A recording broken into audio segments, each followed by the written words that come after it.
Hello, कैसे हैं आप लोग। बहुत दिनों बाद मैं इस चैनल पे आई हूँ और अपने साथ लाई हूँ दो मित्रों को। पहली हैं मिसेस परवीन शर्मा और दूसरे हैं आदरणीय राजेश्वर वशिष्ठ जी। तो आज आपको मैं रूबरू कराती हूँ अपनी सेकंड इनिंग खेलने वाले लोगों से, और जो कि बड़ी सफलता के साथ खेल रहे हैं। तो अब मैं अपना सवाल जवाब कराने की जिम्मेदारी जो है वो राजेश्वर वशिष्ठ जी को देती हूँ, और वो पूछेंगे मिसेस परवीन शर्मा जी से कुछ सवाल। नमस्कार परवीन जी। नमस्कार प्रीति जी, आभार आपका इस इंट्रोडक्शन के लिए। परवीन जी, जैसा कि प्रीति जी ने कहा कि सेकंड इनिंग यानी जो लोग सीनियर सिटीजन हो गए हैं, एक भरी पूरी जिंदगी कार्य क्षेत्र में लगा चुके हैं। जैसा कि मैं आपके बारे में आपसे पूछूंगा, वैसे तो आपके बारे में मैं जानता हूं कि आपने टीचिंग में अपना हाथ आजमाया, आप प्रिंसिपल रही कॉलेज की, और अब आप अपनी जो मूलभूत रुचियां थीं उन रुचियों को डेवलप करना चाहती हैं, उन्हें ग्रो करना चाहती हैं। तो इस तरीके से ये आपकी सेकंड इनिंग है। चलिए सेकंड इनिंग पर आए। इससे पहले थोड़ा सा अपनी पारिवारिक पृष्ठभूमि, अपने बचपन के बारे में बताइए, ताकि हम भी ये अनुमान लगा सकें कि सेकंड इनिंग की तैयारी आप ठीक से कर रही हैं या नहीं कर रही हैं। जी, मैं डॉक्टर मिसेस परवीन शर्मा। मैंने अंग्रेज़ी साहित्य में एमए किया, एमए हिंदी किया, एमएड, एमफिल इन एजुकेशन और एजुकेशन विषय में ही पीएचडी किया। और अपने शिक्षण काल की बात करूं, उससे पहले जैसा कि वशिष्ठ साहब ने कहा कि मैं अपनी पारिवारिक पृष्ठभूमि की बात करूं, मैं प्रभु की कृपा से एक अच्छे संपन्न परिवार से संबंध रखती हूं। मेरे जो ग्रैंडफादर यानी जो दादाजी हैं, वो भज्जी रियासत में राय साहब थे। बाद में वो इधर हरियाणा की तरफ ऑन डेपुटेशन एज तहसीलदार आ गए, और फिर हम झज्जर में ही, क्योंकि उनकी पोस्टिंग हो गई थी, तो हम वहीं बस गए। तो मेरे जो मदर हैं वो भी बड़े संपन्न परिवार से संबंध रखती हैं, तो वो हमेशा पढ़ने के लिए ही प्रेरित करती रहती थी। और क्योंकि प्रभु की कृपा से संपन्न परिवार था, तो हम बहनों को कभी भी ये नहीं कहा जाता था कि तुम काम करो या खाना बनाओ, तो वो हमेशा पढ़ने के लिए ही प्रेरित किया जाता था।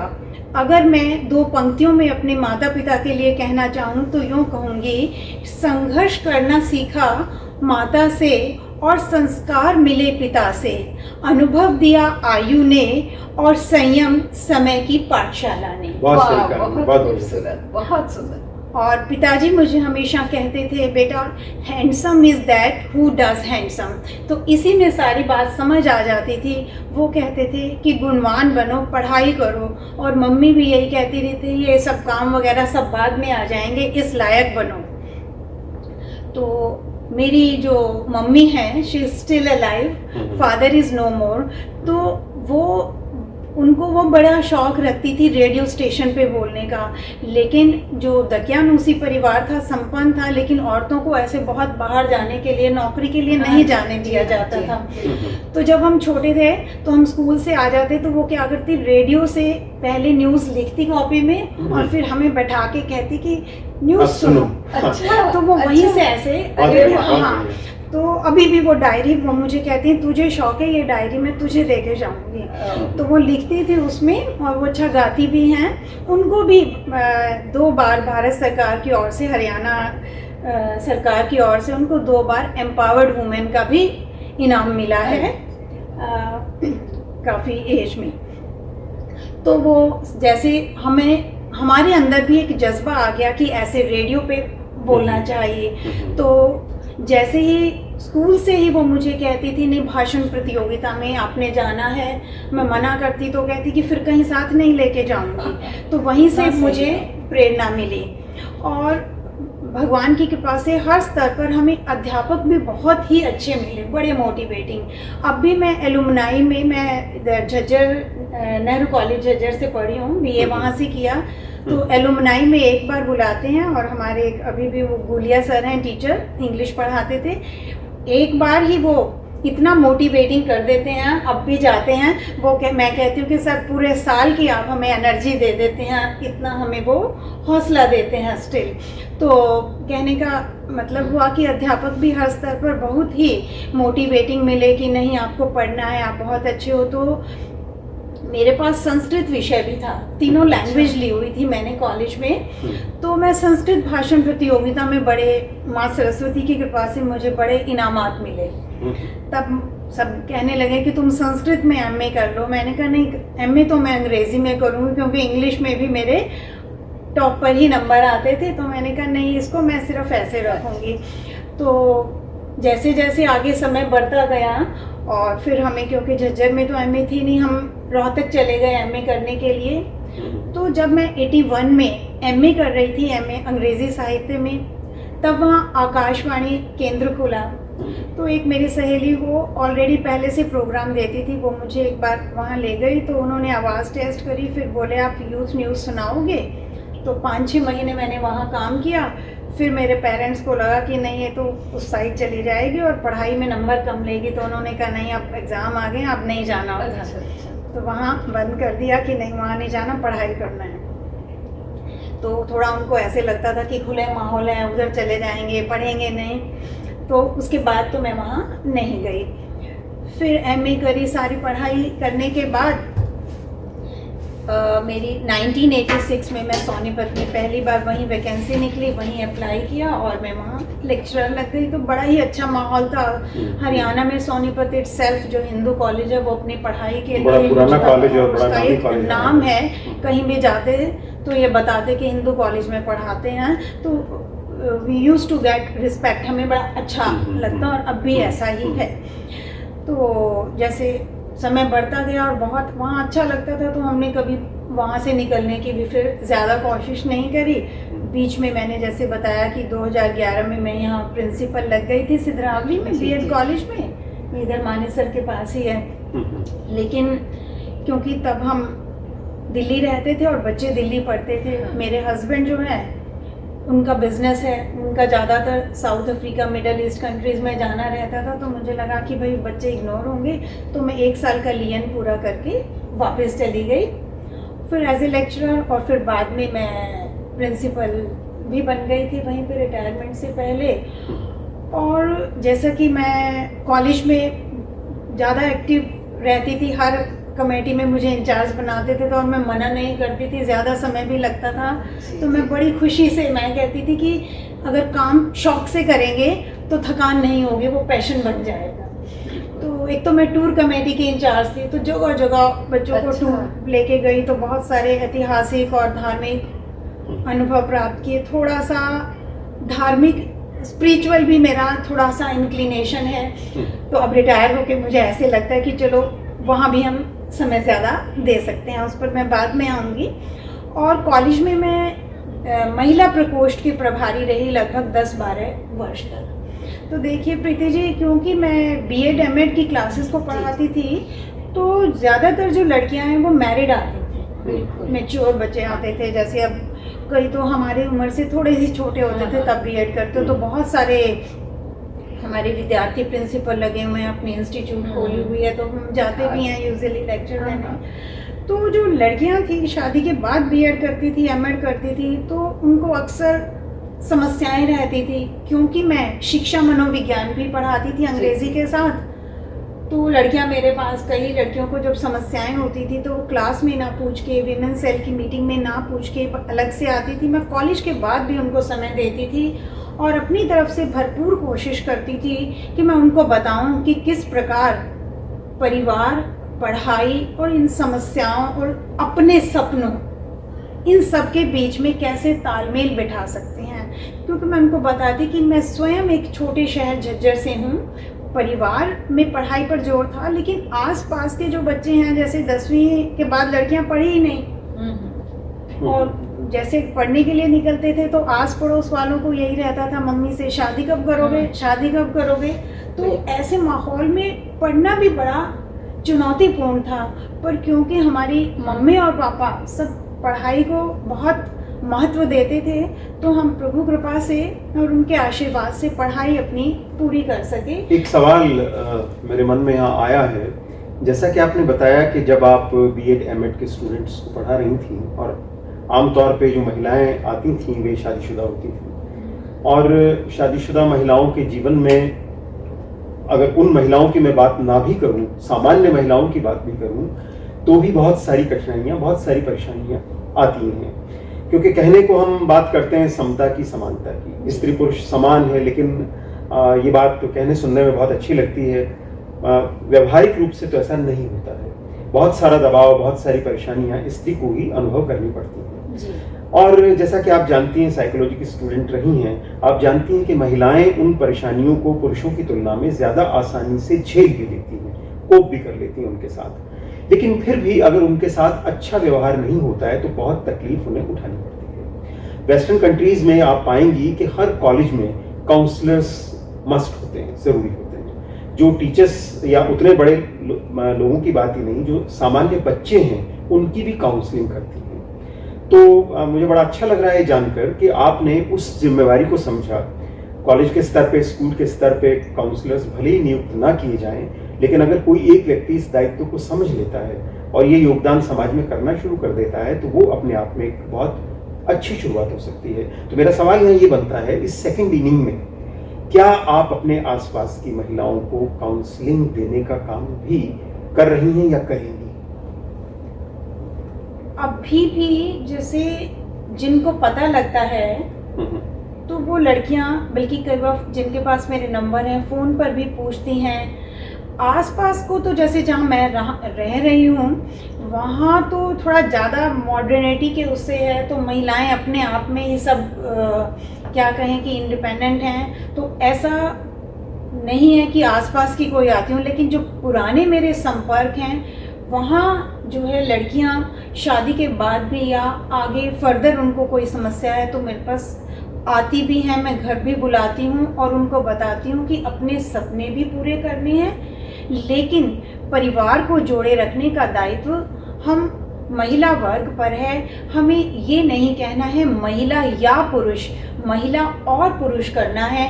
आप देखें तो मेरे जो है कम से कम 150 जो टॉक्स हैं उस पर सीसी के उस पर चैनल पर हैं, उनमें मेरे ज़्यादातर जेंडर स्टीरियोटाइप्स पर भी या पेरेंटिंग स्टाइल पर भी मेरे कुछ लेक्चर्स हैं, उनके थ्रू भी मैंने बताने का कोशिश की है। और जो बच्चे मेरे पास आती हैं कि हमें कोई वॉर नहीं छेड़नी है, कि हमें कि हम पुरुष से ज़्यादा इम्पोर्टेंट हैं, हमारी चलनी है और हमें अपना राज करना है, वो सब इस तरीके से मन में कुंठा नहीं रखनी है। ये सोचकर चलना है कि नारी और पुरुष एक पहिए के दो पहलू हैं। क्योंकि देखिए जब हम छोटे होते हैं तो जो पुरुष है वो पिता के रूप में हमारे साथ हैं, फिर थोड़े हम और बड़े हो जाते हैं तो भाई हमारे साथ रहता है, फिर हमारा विवाह हो जाता है, फिर पति का साथ है, उसके बाद बच्चों का साथ है, बेटा बेटी है। तो इस तरह हम आपके कलीग्स भी हैं, कलीग्स हैं। उस समय मैं आपको एक पर्सनली बात बताऊं, जैसे हम कोएड कॉलेज में पढ़ाते थे तो मैं कभी इस चीज़ को एनकरेज नहीं कहती थी कि भाई लेडी स्टाफ एक तरफ बैठेगा और जेंट्स एक तरफ। मैं कहती थी तुम फिर वही घर की समस्याएं, वही बातें करोगे, हम खुलकर बैठकर बात करेंगे, वी ऑल आर इक्वल, सब खुलकर बात करेंगे तो हमें पुरुष किस प्रकार से सोचते हैं हमारे बारे में वो बात भी हमें पता लगेगी और इन लोगों को भी हमारे बारे हमसे पता लगेगा, तो हम एक दूसरे की हेल्प भी कर सकते हैं विचार विमर्श के द्वारा। बहुत अच्छी बात बताई आपने, और ये बात सबसे ज़्यादा इम्पॉर्टेंट है। मुझे लगता है कि सारे स्कूल कोएड ही होने चाहिए।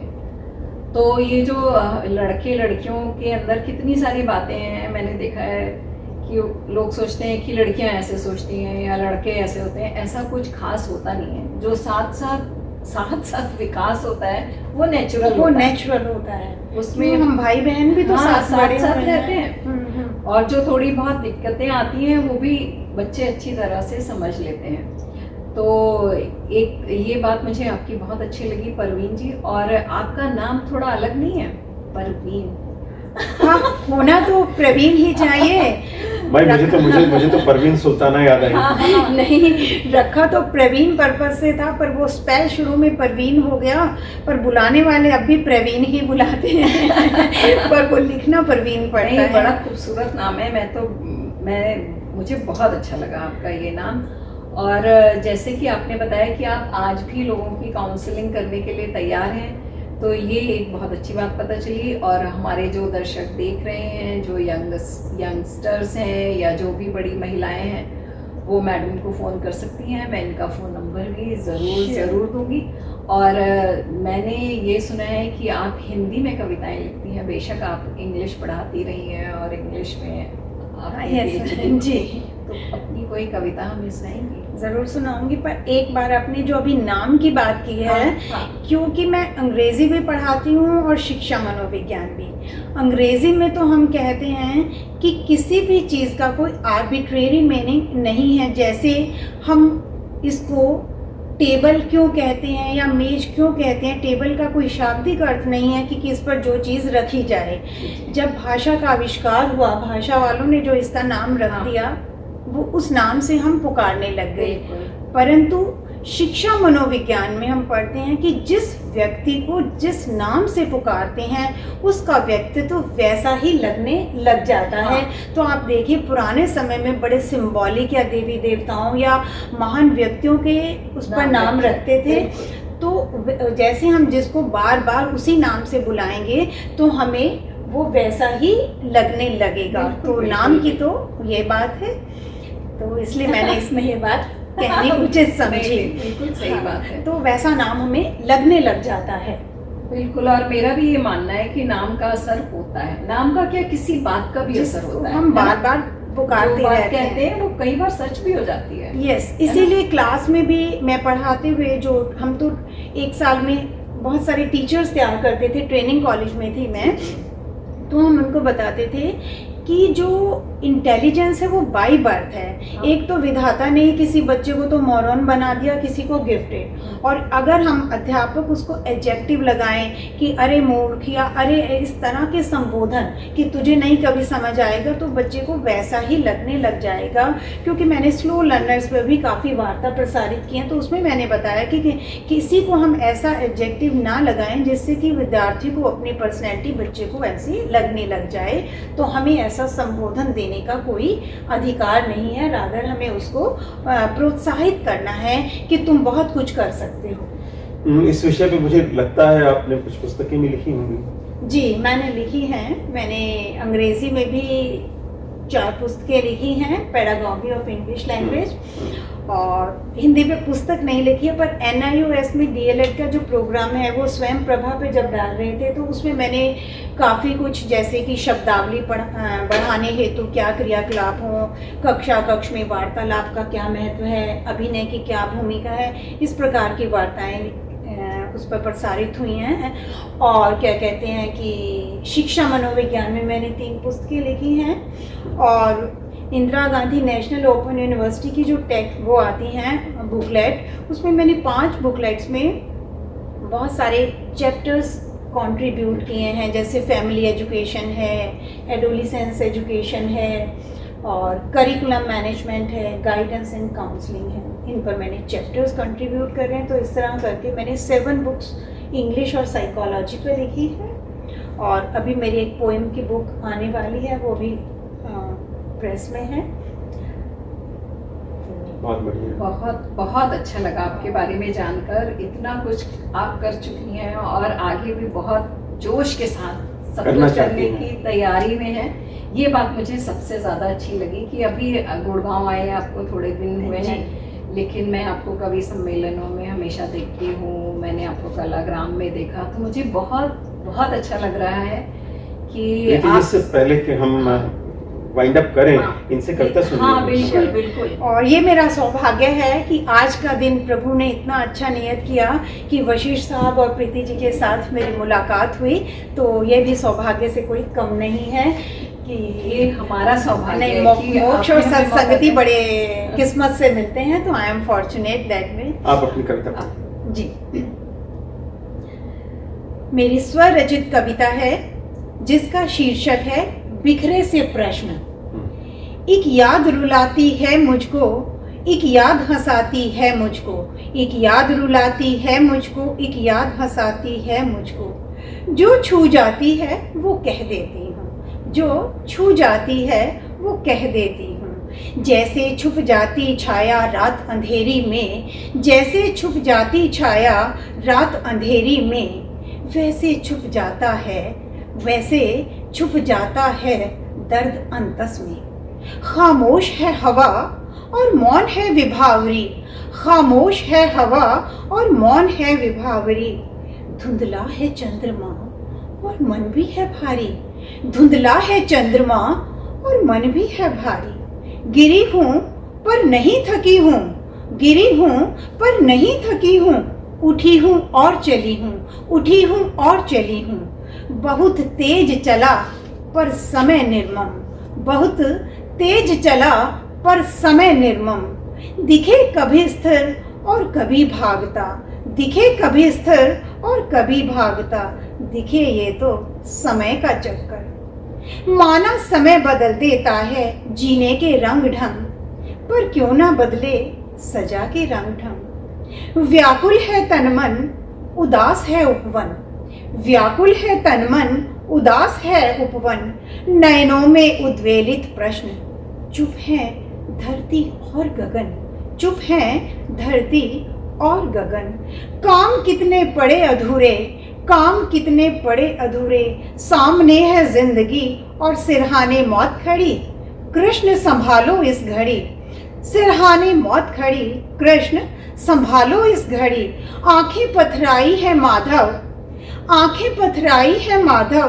प्रतीक्षा में हूँ केशव, अब आन उभारो दामोदर, अब आन उभारो दामोदर। उतरो भू पर छोड़ो अंबर, उतरो भू पर छोड़ो अंबर। धन्यवाद।